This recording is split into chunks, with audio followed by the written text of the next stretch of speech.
ఆషాఢ మాసం సందర్భంగా మన కాసం ఫ్యాషన్స్ కిలో చీరలు కొనండి, అరకిలో చీరలు ఉచితంగా పొందండి.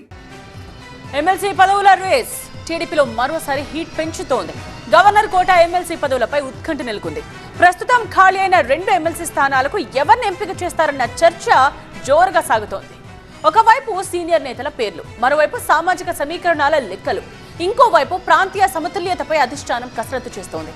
మరి ఎవరికి అదృష్టం కలిసొస్తుంది? రేస్ లో ఉన్న నేతలెవరు?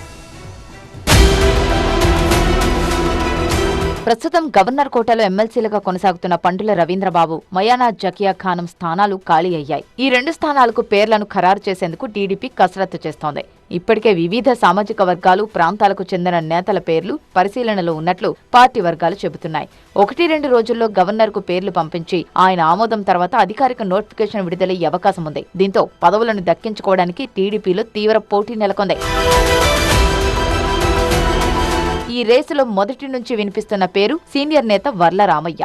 గత కొన్ని ఏళ్లుగా టీడీపీలో కీలకంగా పనిచేస్తున్న వర్ల రామయ్యకు గత రాజ్యసభ ఎన్నికల్లో అవకాశం కల్పించాలని అధిష్టానం భావించింది. అయితే రాజకీయ సమీకరణాల కారణంగా అది సాధ్యం కాలేదు. దీంతో ఈసారి గవర్నర్ కోట ఎమ్మెల్సీగా అవకాశం ఇవ్వాలన్న ఆలోచన ఉన్నట్లు తెలుస్తోంది. అదే సమయంలో కడప జిల్లాకు చెందిన టీడీపీ నేత ఎమ్మెల్యే మాధవిరెడ్డి భర్త ఆర్ శ్రీనివాసరెడ్డి పేరు కూడా బలంగా వినిపిస్తోంది.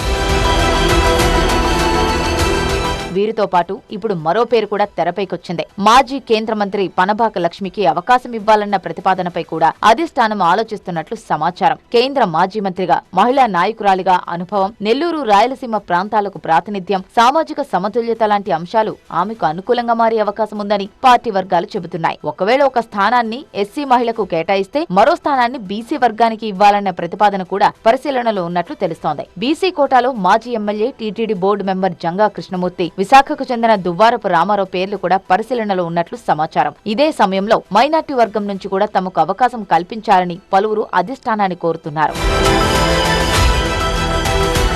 ఇప్పటికే ఎమ్మెల్సీ పదవుల కోసం ఆశావహుల జాబితా చాలా పెద్దగా ఉంది. అయితే ప్రస్తుతం 2 స్థానాలు మాత్రమే అందుబాటులో ఉండటంతో అందరికీ అవకాశం కల్పించడం సాధ్యం కాదని పార్టీ నాయకత్వం ఇప్పటికే సంకేతాలిస్తోంది. అందుకే ఈసారి అవకాశం దక్కని నేతలకు వచ్చే ఏడాది మార్చిలో ఎమ్మెల్యే కోటాలు భారీ సంఖ్యలో ఖాళీ కానున్న ఎమ్మెల్సీ స్థానాల భర్తీలో ప్రాధాన్యమిస్తామని చెబుతున్నట్టు తెలుస్తోంది.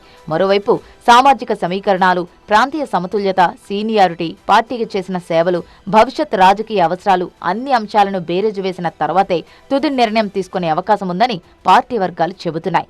ఈ లెక్కన గవర్నర్ కోటాలో ఖాళీ కానున్న ఈ 2 ఎమ్మెల్సీ స్థానాలు చివరి నిమిషం వరకు ఉత్కంఠ రేపే అవకాశం కనిపిస్తోంది.